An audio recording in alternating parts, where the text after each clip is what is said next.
some of us, very well-intentioned, had the parents that were reading the parenting books, following what the experts said, and still it was missing the mark of what was needed. And nowhere do we meet our inner child more than in relationship. And this is even beyond romantic partnerships. I mean, this goes into our family relationships, our friendships, our work, professional relationships. Oftentimes the reaction that we're having is disproportionate to the moment. And that can look in two directions. It can look like an overreaction where we're screaming, we're yelling, we're kind of acting out of character, and can also look like an underreaction where we're not advocating for ourselves. We're appeasing, pleasing, not setting a limit where we need to set one. You're listening to Be Well by Kelly LeVeque. Hey guys, welcome back to the Be Well by Kelly podcast. We have Dr. Nicole LePera back with her second book, Reparenting the Inner Child. Dr. Nicole has built a phenomenal following on The Holistic Psychologist online. If you aren't following along, you need to be. Go back, listen to our first episode. But I am so excited to dive into this book and have Nicole back. Thank you for being here and sharing your time. I know book tours can be very hectic, so I'm happy you're here. I'm super excited to be here and honored to reconnect with you and your community.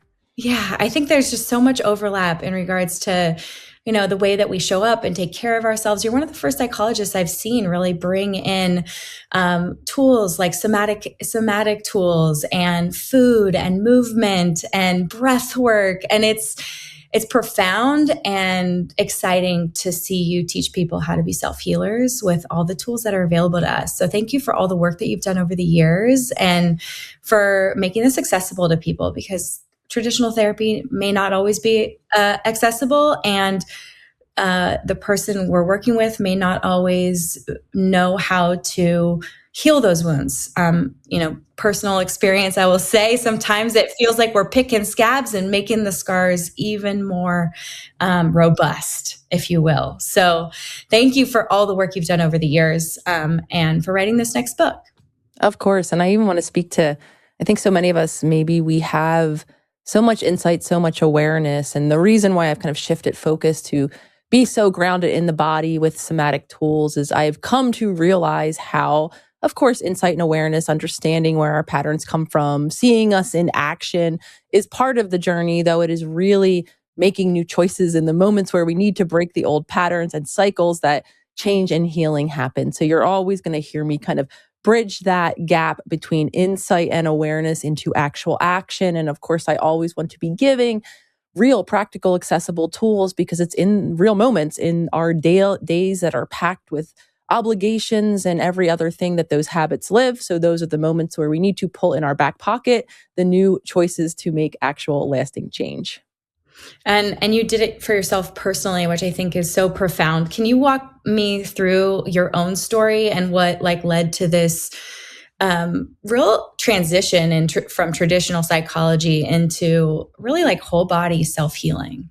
So I'm inclined to say, right, my transition happened several years into private practice when I started to feel really disempowered alongside of my clients. So the reality for me is my own habits and patterns, as they do for all of us, they began in childhood.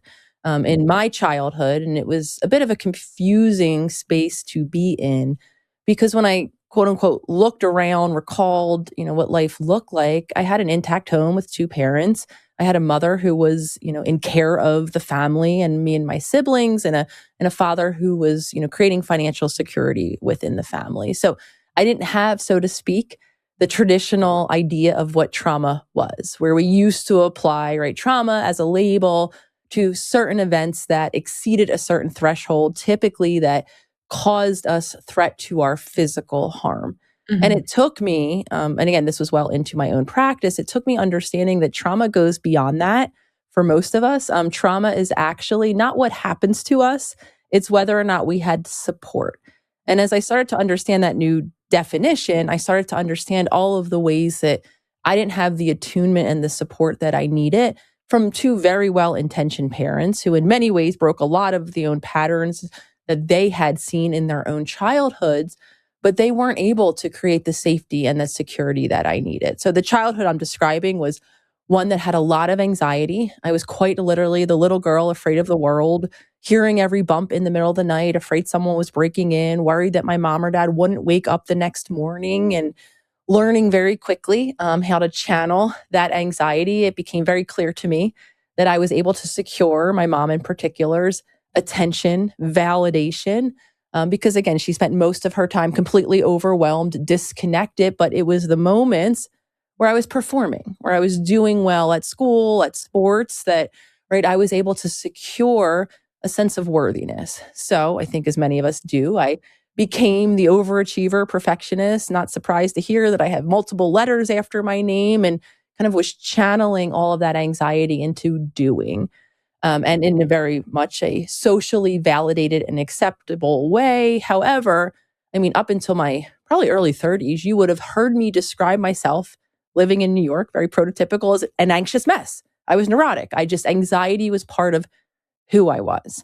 So my own personal shift, again, kind of happened at the same time as now several years into private practice. I was living in Philadelphia at the time, was working very much with very insightful, aware, wise humans coming in week after week, very committed to the work that we were doing, yet continuing to report week after week feelings of being stuckness, feelings of shame as they were repeating old habits and patterns that weren't serving them. So the new way that I kind of speak to the human experience from a holistic framework was born out of that desperation, me kind of looking at myself in my own therapy, thinking that I would always be an anxious human and there would only be tools to manage this anxiety, then me wondering why the tools that I was working with my clients weren't working.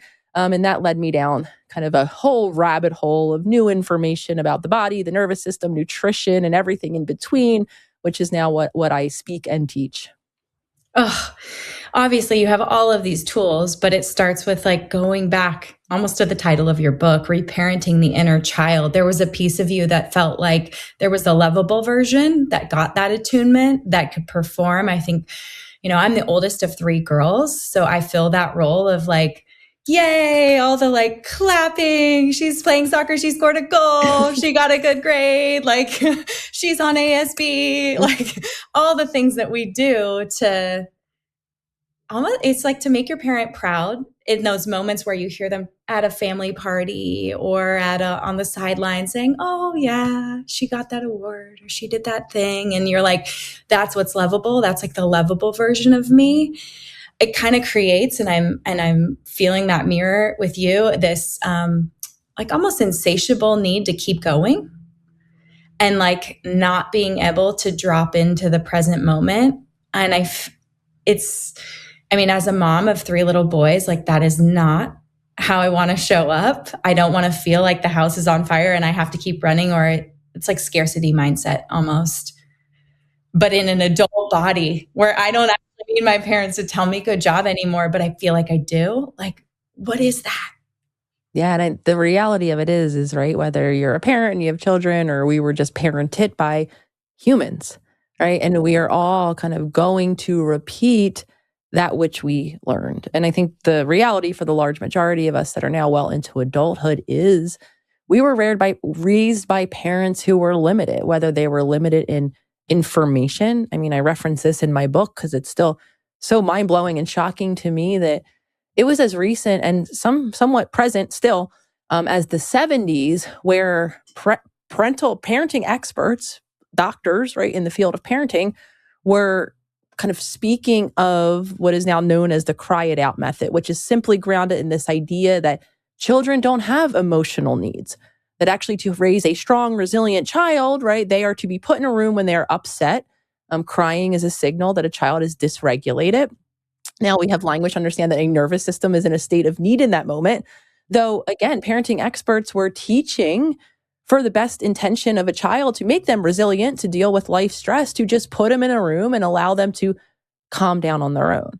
Right. So from the limitations in that is now we understand categorically wrong. Our nervous systems, even into adulthood, we need other nervous systems to co-regulate or to calm down with.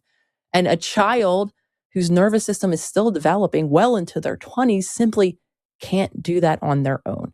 So again, some of us very well-intentioned, had the parents that were reading the parenting books, following what the experts said, and still, right, it was missing the mark of what was needed. And in addition to, of course, the many of us who had parents who did not have financial resources, financial stability, who were in dysfunctional or abusive relationships themselves, or simply who didn't learn tools of emotional attunement or emotional regulation in their own childhood, many of whom are going to show up very well intentioned, maybe even trying desperately to break the patterns that they know didn't serve them.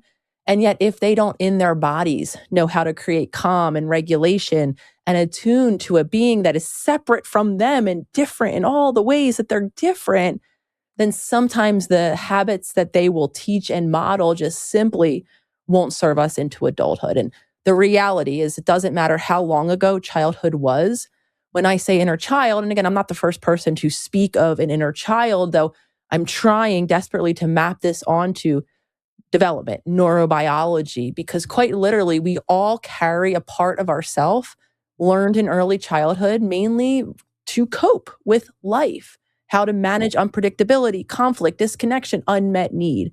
And that part doesn't go away. We carry that with us, and it shows up in ordinary moments where someone doesn't text us back and we go spiraling, wondering if they're leaving us or if they don't like us anymore or rejecting us, when we get feedback from a boss and it feels like a personal attack, or when someone comes into the room with a loud voice and we brace and we jump.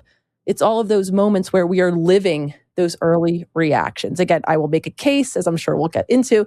All of these reactions are beautiful adaptations. They were the only thing that we could do in a moment where safety and security wasn't present, and they then become what our body relies on. So my goal is to not only give insight and awareness as to why we might be continuing to repeat patterns and cycles that don't serve us, but to really then give the practical, accessible tools to reparent, which is simply showing up in a new way, breaking the habits and the reactions that don't serve us, creating safety and security and limits where we didn't have them ever.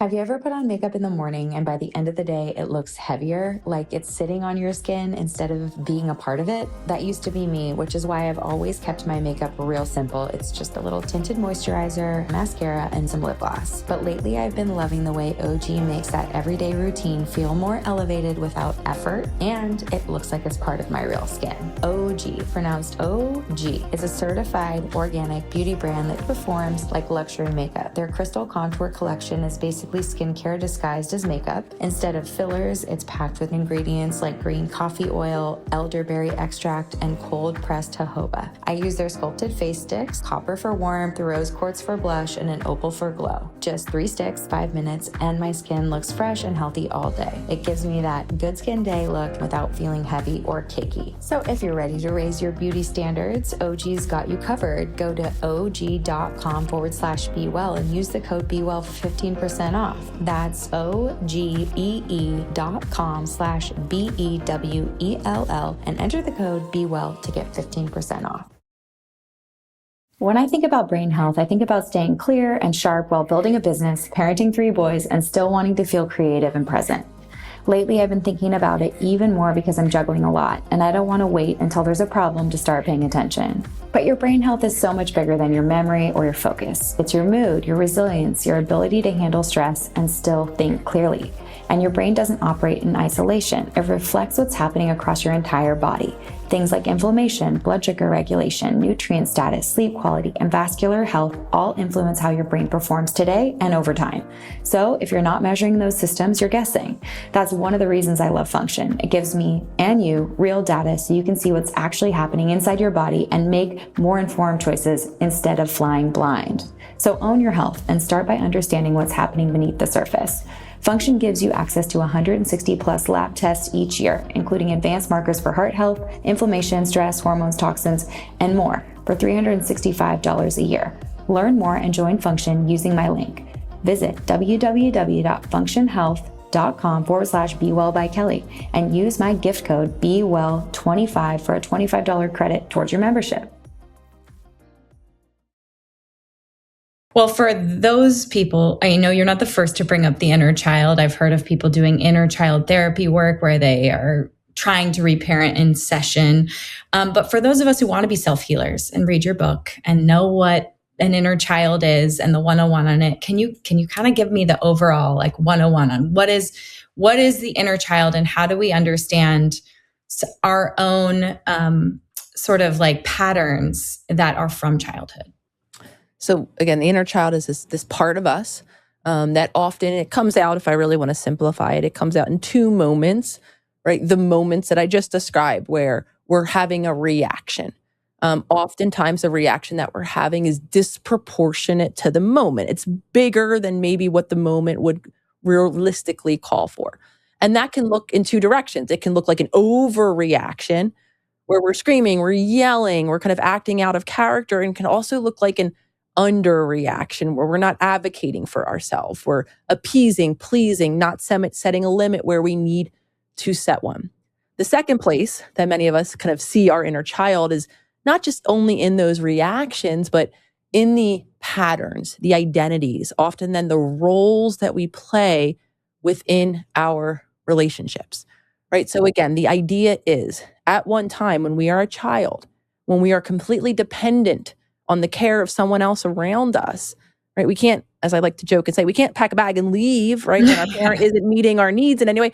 We have to, and it's brilliant that we are equipped to be so attuned to the environment around us that we pick up on not just verbal cues or direct things that were said to us. We pick up on energy, that look, right? We pick up on the shift away where mom doesn't celebrate certain aspects of ourselves and then comes running in celebration around other aspects of ourselves. And so to stay connected or to belong, because in childhood, that determined our survival, physiological survival even, we will adapt.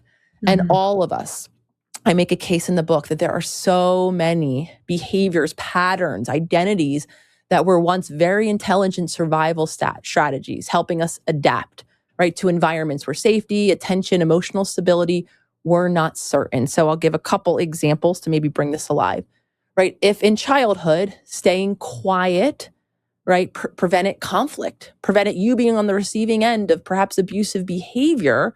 In adulthood, right, something that was beautifully adaptive, it saved you from disconnection, which is so threatening to a child, from actually abuse, which is even more threatening to a child. You now perhaps become an adult that shuts down, even in a conversation where it is important for you to speak up, even in an argument or a conflict with a partner who wants resolution, right? And so me, the overworker achiever, right, in childhood, my excelling earned praise, it earned attention. Now, to speak to your very wise point, it led me to overwork, overperform, exhaust myself, never feel fulfilled no matter how many accolades I got, and really struggle to tolerate feedback, even mild feedback. Lashing out. Some of us learn to go on the attack in childhood because that kept us safer, striking first, right? And now we become someone who snaps or tries to overpower someone when we feel threatened. Of course, the list goes on, but the important takeaway is all of these were beautifully adaptive survival strategies that served us in one time, that our body continues to repeat, even though time has changed, context has changed.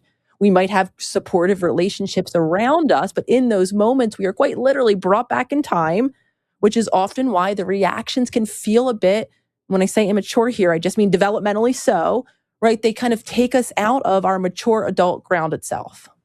And I can see how those play out in relationships because we're each sort of a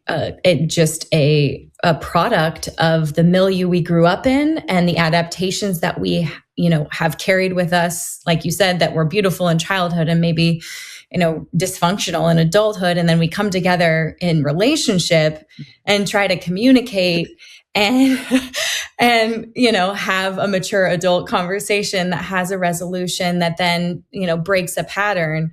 But if we're still operating from those adaptive selves, that like inner child, wounded, traumatized child, how are we going to like keep strong, mature relationships alive for the long haul? Like I'm seeing divorce rates go up. I'm seeing relationships fracture. I'm seeing, families break apart. And obviously you don't want dysfunctional relationships that are abusive or traumatic.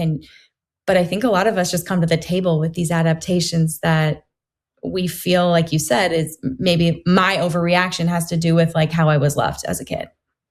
Nowhere do we meet our inner child more than in relationship. And this is even beyond romantic partnerships. I mean, this goes into our family relationships, our friendships, our work, professional relationships. It is quite literally, kind of think about it as two inner children, right? Surviving the only way that they knew how. And again, the reality for a lot of us is we didn't learn how to. Some of us didn't even learn how to separate ourselves or be different from the world around us. We are so enmeshed, right? Taking on the identity, caring for someone else to our own disservice, right? We didn't learn how to separate, how to be an own individual self. We didn't then learn how to navigate moments of disagreement that are natural in any relationship, conflict included. And then more so, we don't know what to do on the back end of it, how to reconnect, right? How to come together after a moment of disagreement or an argument and hear someone else's perspective and allow that to be part of the negotiation moving forward. So again, it's really in our relationships where a lot of us become so aware of the inner child that just simply isn't serving. It's not serving us because many of us don't even know who we are, how to show up authentically, let alone create the space for our loved ones, even if we want to then do the same. So is the first step identifying where those adaptations are and what like each of you in your relationship have sort of absorbed from your childhood and then reparenting that? So I will always break any change, the journey of reparenting included, into two very general steps. And the first step, as you're beautifully describing, is yes, awareness. Not, again, I want to be clear, because I often get asked, like, do I have to know what happened in my childhood? Do I have to be able to call to mind, right? All of these moments or relationships. And if you've heard me speak before, you've probably heard me say, I recall very little of my childhood. Yeah. I cannot tell the story of what happened. So I just want to speak to this first, because when I'm talking about awareness, I'm not talking about of the past. I'm talking about right here, right now, right? Seeing us, not just seeing ourselves, feeling our body in real time, right? Noticing what things cause our breath to shift, to quicken, a marker of stress, what cause our muscles to tense or tighten, what causes our heart rate to elevate, right? All of those are markers that our body is having a reaction. And often what we're going to rely on, if not all the time in those moments, are those old reactions, those old roles. So awareness, again, can begin right here, right now, where we begin to reconnect, right? Notice all of the things that we're paying attention to that are not ourself and our body in real time, taking moments. I will always share this as a foundational check-in. I share it with my community, Self-Healer Circle, because it's the pathway to then making the second step, which is new choices, which I'll get to in a second. It's about building check-in moments as simple as setting an alarm on our phone or a Post-it note, or kind of building this around a habit that you already have to begin with, drinking coffee in the morning, brushing your teeth. And in that moment, it's as simple as refocusing our attention, right? Not on all the things that we have to do today or replaying the conversation that we just had with a partner that didn't go well, tuning our attention to us, right? What am I feeling in this moment? And using even those three markers. How is my heart rate? What is my breathing doing? And what are my muscles doing in this moment? And that will begin to reconnect us in awareness to what is happening in this moment. And then, right, we can begin to take the next step, which is change, making new choices, not just falling back on the habits, which we will do if we're not conscious and intentional in those moments, both of which take practice, right? As we notice our heart rate elevating and right, we feel kind of instinctively pulled to make certain reactions, we can pause, right? And we can ask ourselves, what do I need in this moment? And the reality is we might not exactly know the answer right away, but the more we practice, do I need support? Do I need validation? Do I need comfort, right? Do I need to say or do something? Then we can begin to actually create change, because that's when healing happens, not just repeating old patterns, but in real time, finishing that loop in a different manner by making a new choice. But again, I want to reiterate, a new choice will not be possible if my body is too overwhelmed or too stressed, right? So learning, right, as muscles tension increases and my heart rate begins to quicken with my quickened breath, as simple as learning how to slow my breathing, elongate my exhale, release the tension in my muscles, maybe tune my attention and remind myself, I'm in a new moment. I'm in an adult body. I'm in this space right now. And then when my body has calmed down a bit, then we gain access to those new choices.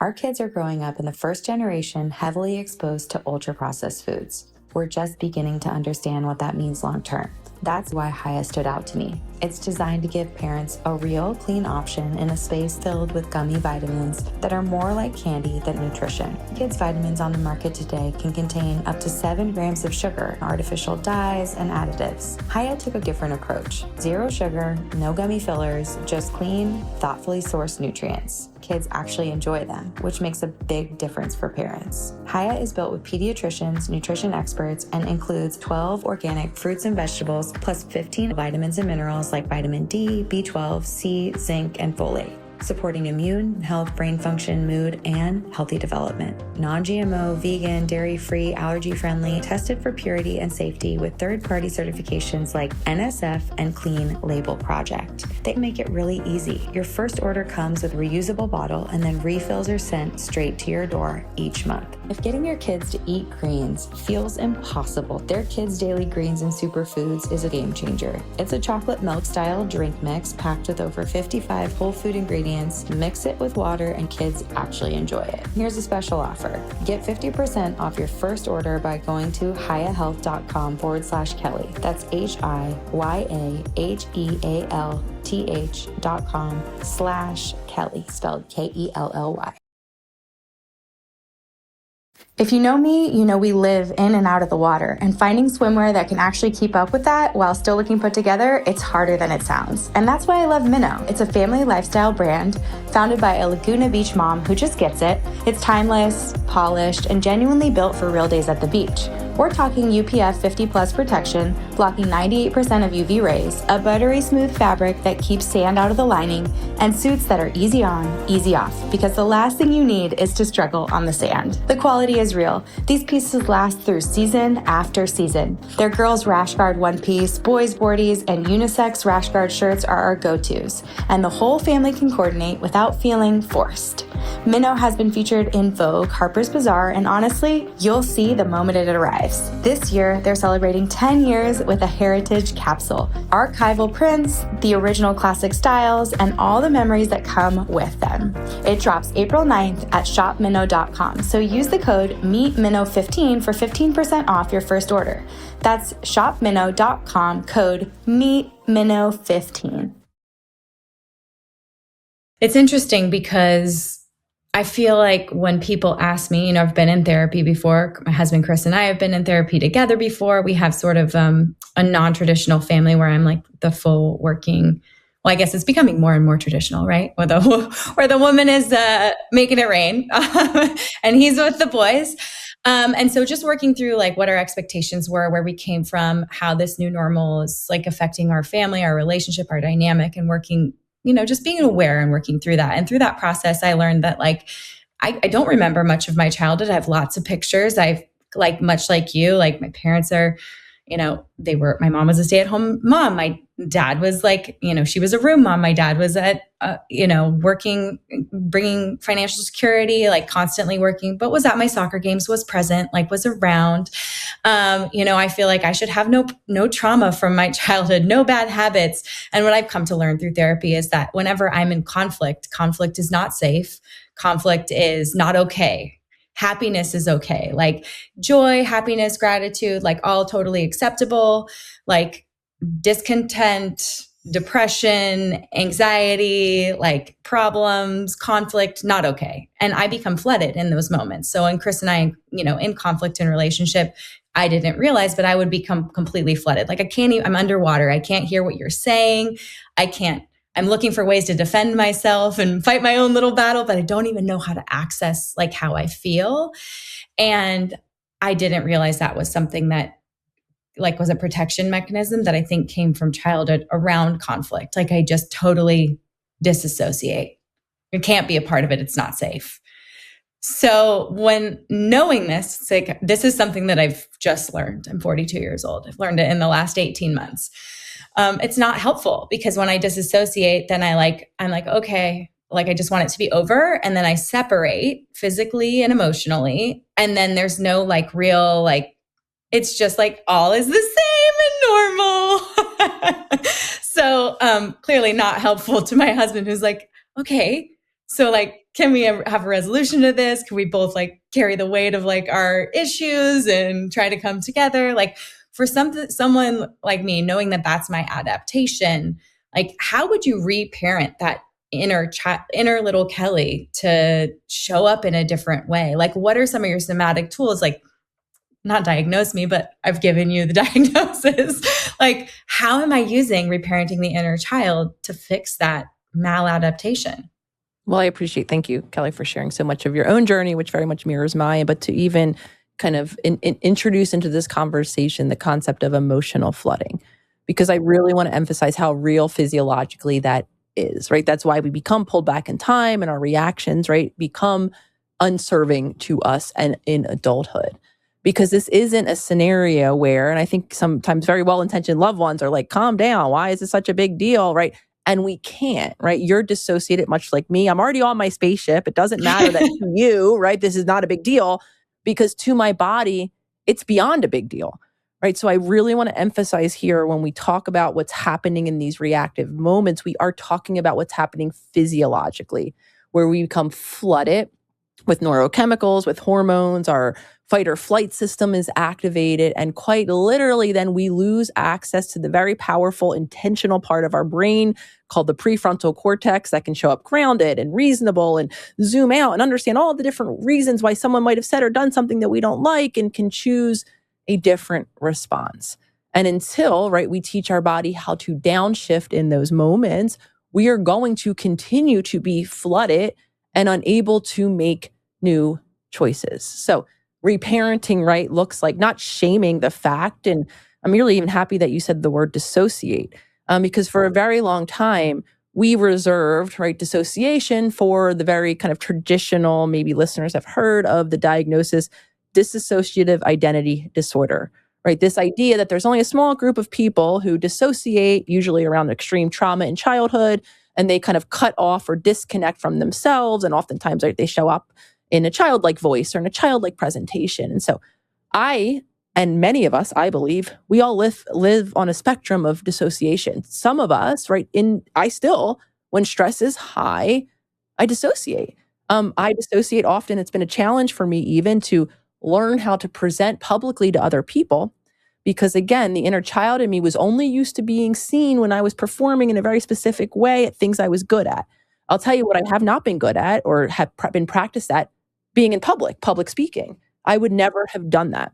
So there are so many moments. I remember trying to go online and understanding that I had some information I wanted to share with people about this new holistic model, and a very loving partner, Lolly, who would hold up a tiny little camera and just say, Nicole, we just had this conversation over breakfast. Like, just literally say what you just said over breakfast to the camera. This is going to help people. And my mind would go blank.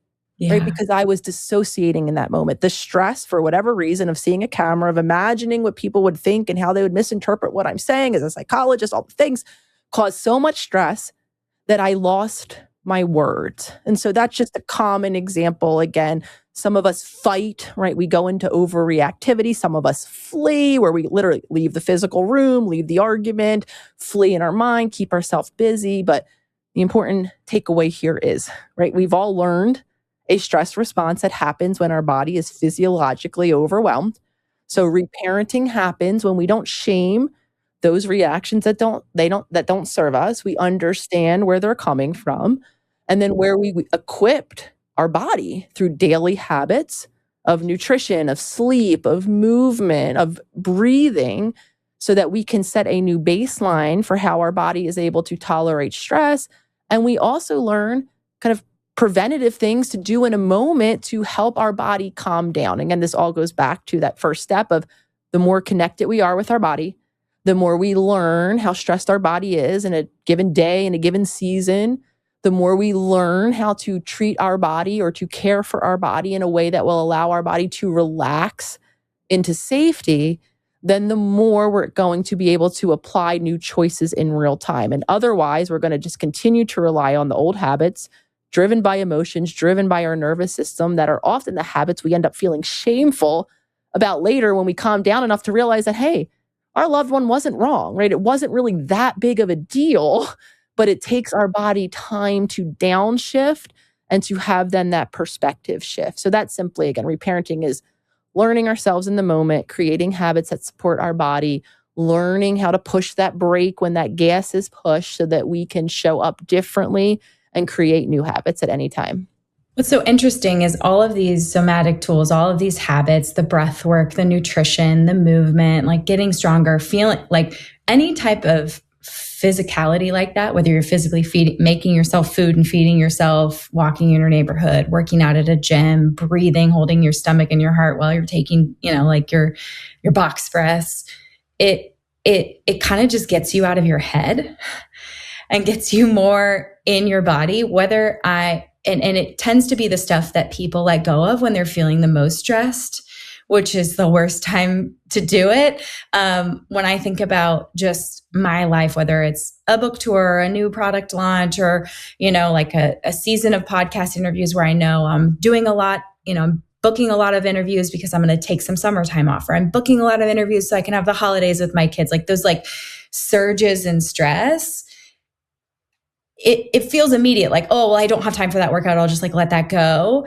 But actually, my response to those stressful moments when I'm physically stressing my body or showing up for my body is I am more capable of handling that stress. And the way that I look at that stress, I look at it as something that is challenging me like an athlete versus something that is debilitating me and going to make me sick and tired and stressed and be resentful and blame people in my life for not being able to support me on this journey.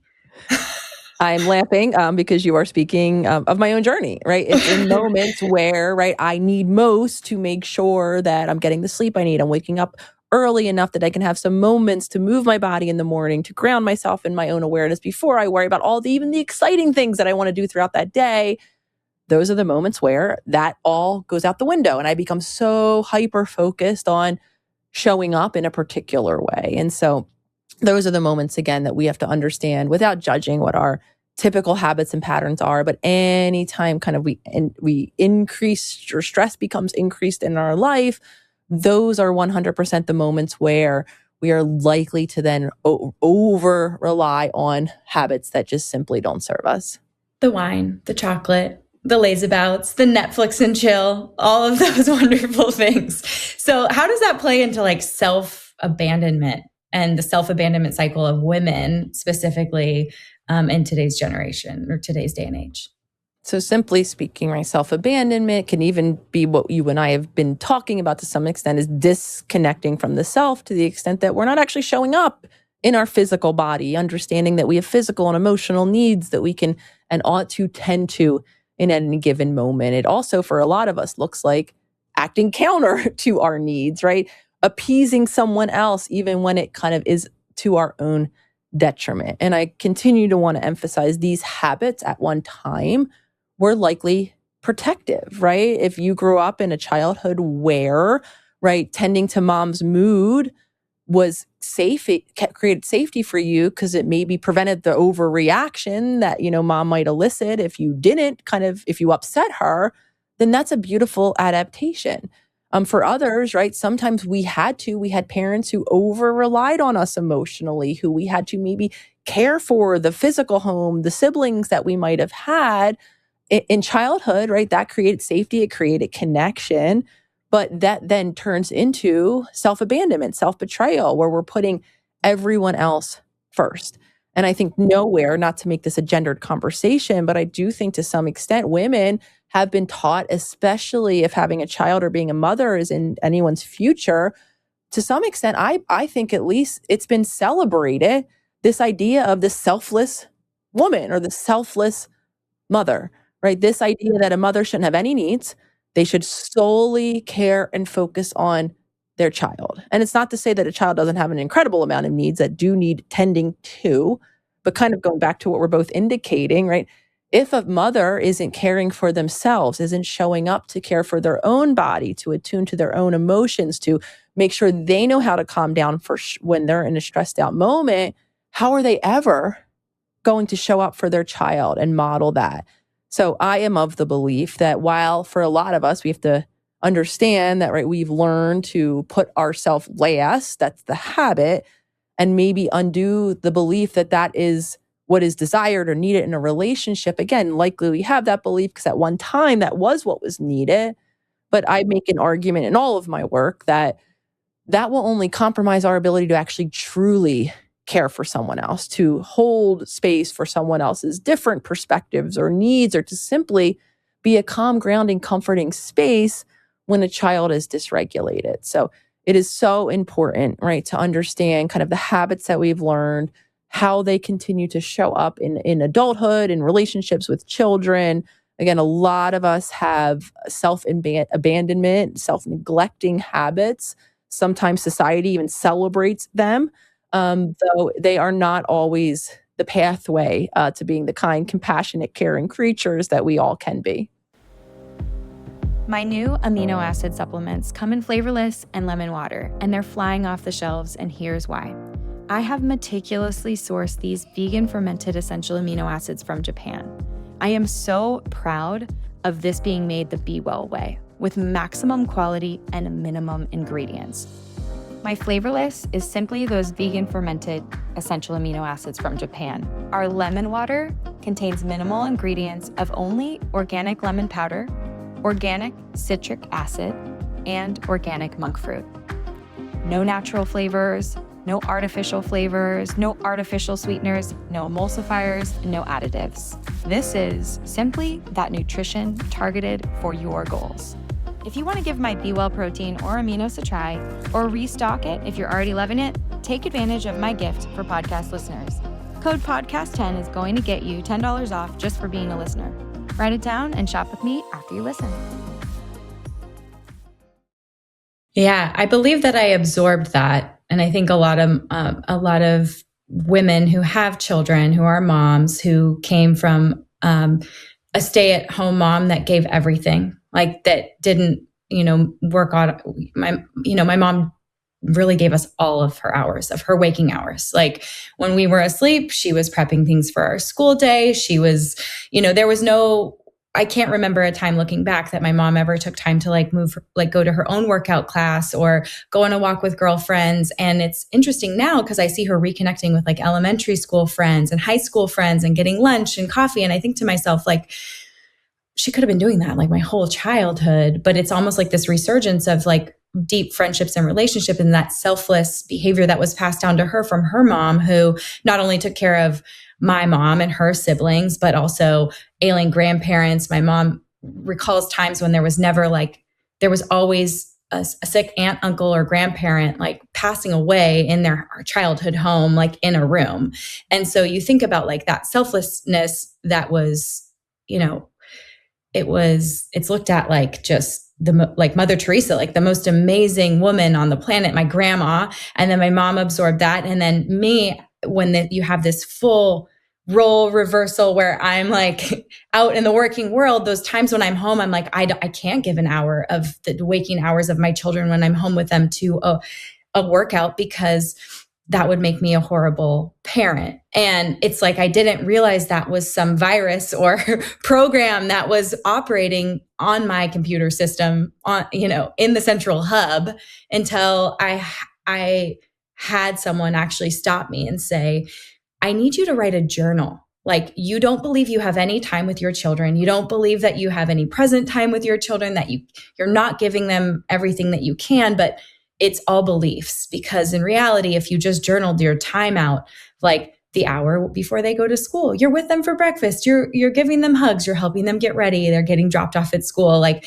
the minute they get out of school, they're with you until they go to bed. And, there are occasional hours where you're working or you're going to a workout. But when you look at the actual hours that they are not at school, what is the percentage that you're actually with them? And it was eye-opening. I'm like, these are beliefs that I'm holding and failures I'm seeing in myself that actually don't even correlate to reality. Yeah. And that is so the case about beliefs, right? We are kind of seeing the world through lenses that more often than not, aren't mapping on to the objective reality. And even if, just to kind of play this forward as devil's advocate, even if there was a moment where you could be spending with your child and you decide, right, that you have a need in that moment, or there's something that is important equally for you to do, or maybe not as important, but you're choosing to do it in that moment, what a beautiful thing to model, that you are an individual who has separate needs, right? So that when then that child enters into their own friendships or romantic partnerships, right, they might become more likely to create the space, even if they wished it wasn't the case, that their partner needs to do something else or doesn't have the capacity in a moment,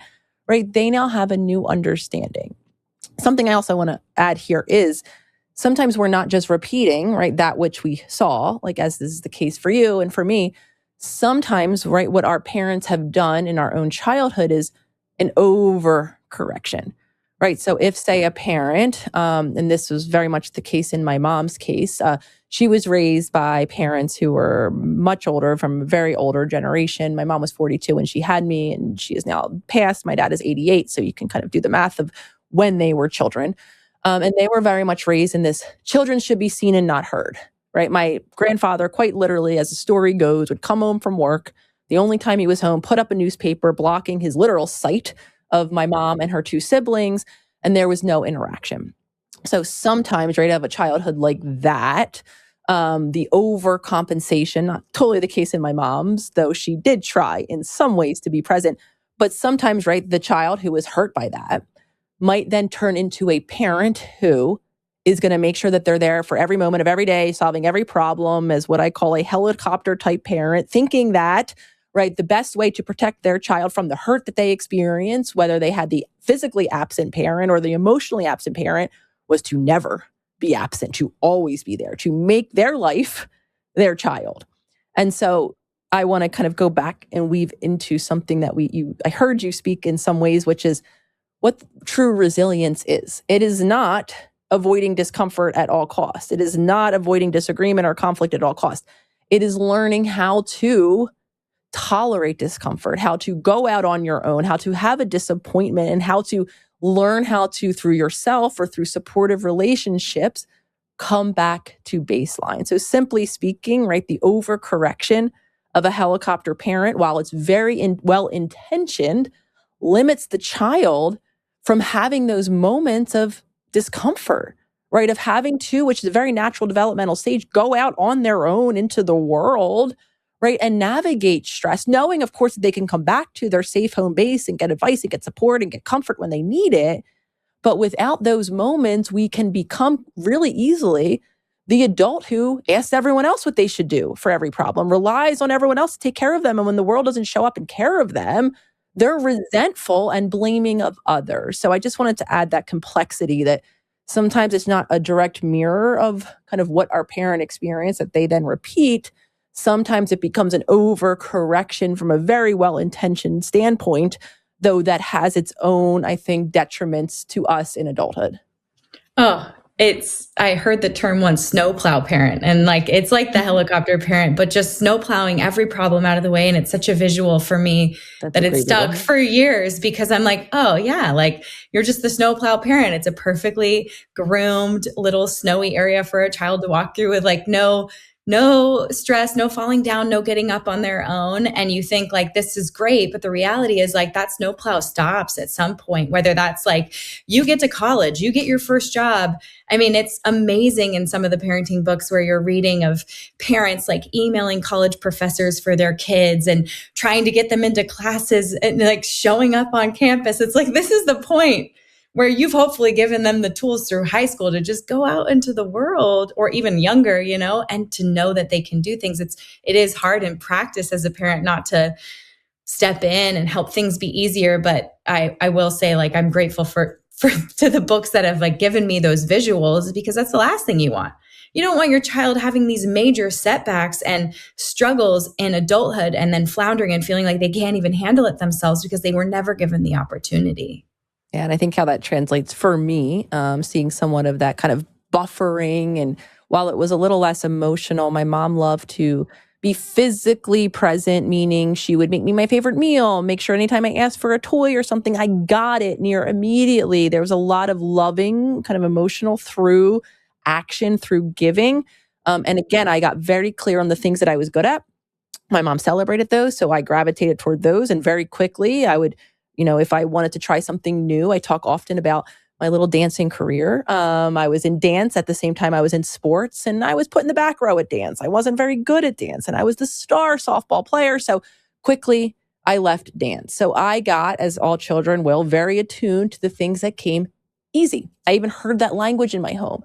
Oh, Nicole, things come so easy for you. How do you do it? You don't even seem like you have to study and you get A's and it's just so easy. You're lucky, right? But what I really was a very savvy child. And I learned very quickly the things that caused discomfort, which were me not performing up to someone's standards. And I just abandoned those things very quickly. And now I'm a 43-year-old adult who struggles to tolerate feedback, disappointment, not being good at something, even if I really want to do it, right? I think there's a little dancer in me that would have loved to have not been great, but just been able to move my body through music. And I'm trying to cultivate that in me now, but we get good at removing discomfort as quickly as possible. Again, driven by our body, driven by our nervous system. We memorize, so to speak, the quickest way out of the most uncomfortable thing. Some of us curate a whole life around avoiding discomfort. So we have to learn, right, how to be with discomfort, difficult emotions, conflict, disagreement, and everything in between so that we can truly show up as our whole self, even the parts of us that were once shamed or not fully celebrated by someone else. That's very difficult in an online world where you build a multi-million dollar or multi-million community member audience, because I can relate to that, like being an overachiever, being overfunctioning, showing up in all these ways, picking the things that were easy that I was good at, showing up, hoorah, rah, and then getting comments and saying there may be 100 amazing comments, but one really negative one that I will it's like mean tweets. You're like, I should just do a video of all the things I remember verbatim that were unkind, because it's that's the stuff that keeps you from showing up. How do you, with that background, give me the tool, right, to show up, keep building this community of self-healers, keep getting back to your center and knowing that not everybody's going to like you. Not everybody's going to agree with what you have to say. And some people may be just violently mean about it behind their computer screen. What do you do? So I want to kind of give the scientific name of what we're talking about. Why do we remember the one negative comment versus the 1,200 positive ones? Our brains were wired to do that, right? It's called the negativity bias. It has helped us evolutionarily to remember the one poisonous plant, right? As opposed to all of the good, yummy ones, because that poisonous plant could have killed us, just to use a quick and simple example. So we all have that functioning of our brain, and that is why the negative sticks out like a sore thumb, and we can't stop ruminating, thinking about it. And sometimes then it causes us to inhibit our actions. So I am very aware that I struggle with misinterpretation, with misunderstanding, or with someone simply not liking what I have to say. And I was very clear early on when I started online that I was going to be saying things that were a little bit out of the box for what traditional therapists, at least what I learned in school at the time I was in school, right? I was going to talk about the body, the nervous system, because I was making such profound shifts in my own life. I was at a point where I was no longer just an anxious 20, 30-something-year-old, right? I was starting to manage my anxiety in a different way and have moments where I wasn't feeling anxious. So I knew, and I was starting to then work with clients in a similar way, and they were experiencing transformation. Logically, I knew it was so important, but it didn't mean, right, that opening myself up to the discourse, to the opinion, to having people that simply just don't agree for whatever reason or don't like what I'm saying for whatever reason is still ever present. And for me, right, I notice it's a tendency in those moments of I want to over-explain. I want to make sure I say things in this perfect exact way that I can avoid any sort of misinterpretation. And I've gotten now clear and exhausted myself. There is no perfect way to say something. Even silence sometimes speaks another message, right? So there isn't, because again, we're all putting filters over anyone's dialogue, presentation, embodiment, and it's going to be subjective to us how we experience them. Knowing that is obviously different than embodying how to be online with opening yourself up to other people's opinion. Because by this point, I'm very clear. This is my purpose. I am here, right, to use the way I think, the way I understand this, my own journey to hopefully inspire someone with a new insight or action that they could create their own change. So I'm so driven internally. And this was from someone who I didn't think I got the purpose gene. People would talk about passion and purpose, and I'm like, oh, those are nice ideas. I have no idea what that is, right? But now I understand it. It's this kind of internal inspiration of my why, what's important for me to do that thing. So I'm going to keep doing this even while, right, people are going to keep sharing their opinion with me. So then the embodied practice is boundaries, right? First and foremost, kind of like I was talking about in the beginning, knowing where I'm at in terms of how stressed I am, right? The day where I'm completely debilitated, overwhelmed with stress is not the day to go on, say, Goodreads, which is a vicious place for book reviews. I don't know if you, not the place that I want to look at book reviews, right? So we're book reviews in general. Of course, I want to see feedback. I want someone to say, oh my gosh, this helped me. But if I go on there, I might see, not only did it not help me, I should lose my license, a billion other things that should terrible and happen to me because of what I said. Right. So sometimes we help ourselves with preventative, right? Those are maybe not the moments. I have to have a boundary with myself. I'm not going to get mad at the person on Goodreads. They are entitled to their opinion at all times. I need to hold myself accountable if I go into a space, right? If I open up a DM, this is even beyond the professional world of Instagram. And if I open up a message from a loved one, right? And I'm not in a space to deal with the stress that their message might activate in me, then I can't get mad at them and ask them not to text me. The best thing I've ever done about a decade ago is turn all of the alerts off in my phone so that I don't get dinged when someone wants to contact me. I have to choose to go in and look at my text or my emails because, again, it's on me if I allow myself to read something that then causes more dysregulation and perhaps a reaction that I don't feel good about. So that's an ongoing conversation. I'm still learning how not to speak on things that are very uncomfortable and, interpretations and perceptions. And even people affirm that they know and are telling the story of what I've done or not done that are so categorically not true. It is very hard, right, for me not to want to correct the record, set it straight, tell them like it really is. But, with discretion, I've learned the things that are important to speak to that are not.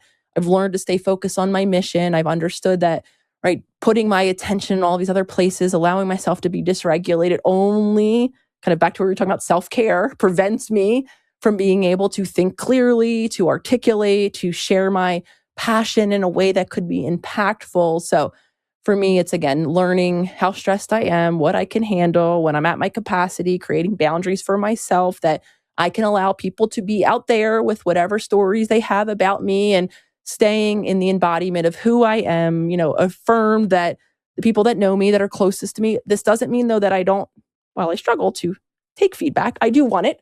Those that are closest to me, right, can point out perspectives, things that maybe I didn't think about, ways that they're experiencing me that I'm not meaning to be experienced that way, but that's how it's coming across. And all of that is so helpful to my growth. But again, it's the discretion around who those people are, who I let in to my life in that intimate way. And this is all, again, on the heels of something I've learned about me. One of my patterns is to, in a very kind of like the self-abandonment we were talking about earlier, I, for so long, have pushed my needs, my perspectives, even about myself aside and appeased or pleased or took someone else's word for it or explained away their interpretation, their reaction of me based on what I understand is their wounding. And so I'm learning again how to kind of on the other end of things, identify the moments where it's important to put the boundary up, to speak up, right? To correct the record. Because for so long, I've just seen, right, someone else's actions or interpretations through the lens of, oh, well, they're hurt. And by doing that or over kind of emphasizing someone else's experience, what I know I've done to my inner child, I continue to tell then my inner child that your emotions don't matter. Your feelings don't matter. Your narrative about who you are doesn't matter. So that's the part I'm still working on, is feeling my way through, right, limits or separation or boundaries when that is what's necessary to keep me safe and secure and to learn how and when to speak in moments, but understanding that not all moments are that moment. Yeah, it reminds me of that quote, hurt people hurt people. Right. And for your little inner child to say like, oh, well, we've done all this work and have all these letters behind our name and we understand that's okay that they can just hurt me because they're just hurt. Like to actually have separation, to have like personal armor to protect yourself, because we don't want people to be doormats. We also want people to be inspired by your journey, to not be afraid of criticism or bad book reviews, to not write the book, because those are going to come in. And it's choosing not to. My co-writer on my second book was my husband, Chris, actually. He was an attorney by trade for a long time. And we worked together on my second book. And the last thing I would ever do would go into Amazon reviews and look at the 1-star reviews. And that's his personality. He's like, we're going straight to Amazon. We're going to the 1 stars. We're reading all of them first. And I'm like, don't tell me anything, because I need to not hear that. I need to be able to go out and help people balance their blood sugar and give them the easy tools that I know are actionable. And I can't be discouraged by a couple people's experiences, because the good that the work can do is for many. And you're seeing that in your work. It's for millions. And the negativity bias, the finding the negative stuff, like learning how to have boundaries around that, I think is what has continued to make you so successful, and also a tool that so many of us can use in our life, whether it's like, in the school chat, to like interactions in the parking lot, to the grocery store, to real life, to big online builds or big moves that people may make in the future. So thank you for showing us in action how to keep getting up and doing the work, to keep showing up, to keep pushing the envelope and writing your second book, Reparenting the Inner Child. For anyone who is going to grab this book, what is the one thing that you hope that they take away from it as like their gift from you? The one thing that I hope, whether it's my book or any of my work, that anyone might come in contact with, is the awareness that change is quite literally possible at any moment. There was a time, which again is mind-blowing to me, where those of us clinicians in the psychology field, we thought our brain was just formed and never changed. We did not know about neuroplasticity, that we can change the neural pathways in our brain, the way our body shows up, quite literally at any age. There is never a too old. So regardless of how old you are in years, as you meet any of my work, my hope is that is the takeaway, is that you are the way you are because that's what your early environment, your relationships included, required you to be. And that with that said, right, with awareness, with showing up presently in a new way, in a new moment, and actually beginning to make small new choices, that's where change begins, with that awareness, right? With shifting from autopilot, all of the protective patterns and identities that literally allowed us to survive, maybe even having a little compassion and celebration for those parts, even if we feel shameful of those. They had so much value at not only one time. I can make a case that they still, right, have value. These aren't habits that we completely get rid of. That's another question I get asked, right? What happens when I heal? When you heal, you become present to all of it. The positive of all of the negative that you have, created, all of the patterns and the cycles. You have the ability to intentionally choose to update those patterns when they serve you. And again, that is possible in any moment, as you become more present, as you involve your body in this conversation, because without regulation, you're going to continue to rely on those patterns. So if I'm talking to you and you're still watching yourself repeat cycles that don't serve you, you are not broken, does not mean that change isn't meant for you. It just means that your body is too overwhelmed. Your prefrontal cortex is too offline. You literally cannot show up in any other way than the way that you are. Though the more we involve our body, create habits that serve us, we create then the possibility of change and literally transformation at any given moment. And I'm going to say something maybe really lofty here. I believe in a very difficult time in history, this is how we show up to change the world, right? We see so many bad things happening outside of our doors, outside of our communities, across the world, now that we have access to all information on our cell phones, and we always want to know, what can I do, right, to relieve other people's suffering? What we can do is create safety within ourselves, within our homes. Again, literally, that changes the energetic signals. It changes how we show up. It changes the signals we send to other people. And I am truly of the belief that this is how we join together to change the world. It's such a beautiful perspective. And I will say, energy shows up. I feel pretty sensitive to energy. I feel like whether someone's coming into my home or I'm interacting with someone in public that I don't know, like you can feel the energy before the communication even happens. And when I think about who I like to aspire to be, it's the friends along the way and the relationships I've had that have had an energetic impact on me. And that comes from their regulated nervous system and open heart. And that's what all of your tools teach. And it's great that you have letters behind your name, but I feel like what's more impactful is the way you energetically show up. And obviously one day I'd love to do this in person and we will make that happen. But just the energetic shift and your presence that I feel I could never imagine you being like an anxious mess. So congratulations, I guess. It's really powerful. It's really amazing to just see it in action and to give people these tools. So thank you for doing that. If you were to leave people with like the tools that really resonate the most, obviously you've given so many in this book, but the ones that resonate for you personally the most in helping you kind of re-regulate, calm your nervous system, dip into the present moment, like what are your non-negotiables? Well, I want to reflect first gratitude back to you, Kelly. You were a part of this conversation and creating the safety, the container for me to be able to so easily, right, share what I'm doing and what I'm about. So, and listeners, right, knowing that I was coming into your community who is so primed for the beautiful transformative work that you already offer helps me feel more at ease and able to be a little more eloquent, right, and speak in this way. So I truly hope that all of you listening understand that energetically you are a part of what we have both now collaboratively created here. Though in terms of the non-negotiables, outside of just the daily habits that I've built in, paying attention to what I eat, to what my body, kind of how I perform the best and what my body needs in terms of nutrition and sleep. I was joking with Arthur, who does all this recording for me. I go to bed very early. I wake up very early. I live on a different schedule than a lot of my peers even around me, but that's how I know that my body is in the best, most regulated state, though again, not all the time, right? Understanding the moments where I'm likely to backslide because that will always be part of the journey. But if I want to get really concrete about a very simple tool, maybe you're even going to roll your eyes, listeners, as I say this, it's paying attention to my breath. Because my breath, I'm a breath holder.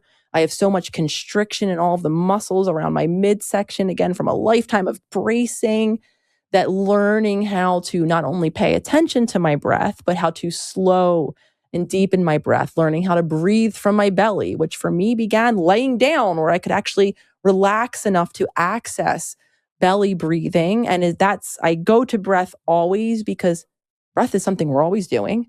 I could have a moment, right, where I'm in a near panic spiral internally and I'm speaking to you or to, people in a live audience and my breath is starting to quicken or I'm starting to hold my breath. And that's something I can tune into in real time.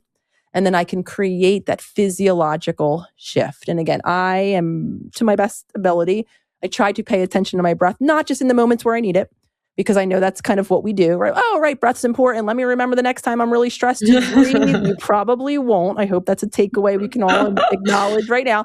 So for me, when I say my breath is paying attention throughout the day, right? As I'm doing work, as I'm talking to you, noticing, I haven't breathed in a while. I'm holding my breath. Okay, now's a good moment to relax the muscles, to allow myself, or I'm breathing really quickly, or I'm talking really quickly, something else that happens, right? As I get excited or stressed, right? Those are things that I can shift behind the scenes. No one even has to know I'm doing it, but though my body knows I'm doing it. And the signals and that I'm shifting my body into are safety, grounded presence.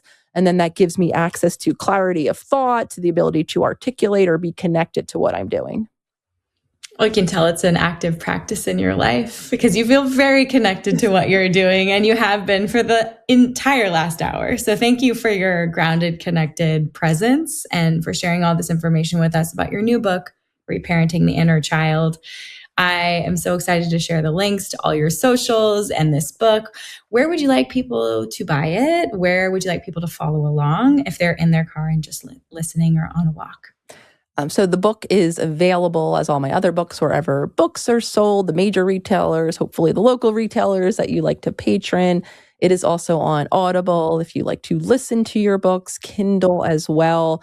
Though something I always want to reiterate, even if you don't have the money, don't want to choose to invest in my book, come find me on all of the social media platforms. The handle is some version of the holistic psychologist, because what is equally important to me are having these conversations, giving this information, even giving practical tools, free and accessible, so that regardless of who you are or where you are, you can begin this journey of healing again, because I believe in it so deeply.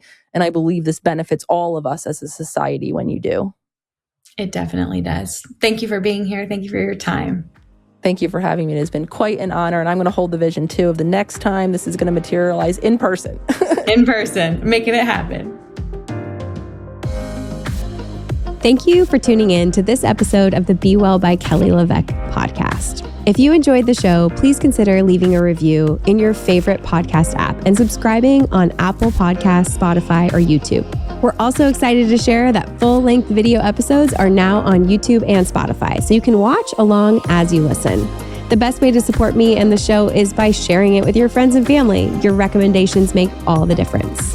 This is a Wellness Loud production produced by Drake Peterson. The video is recorded by Luke Rodriguez and edited by Jesse Trout. See you next time. The content of this show is for educational and informational purposes only. It is not a substitute for individual medical or mental health advice and does not constitute a provider-patient relationship. As always, talk to your doctor or healthcare team first.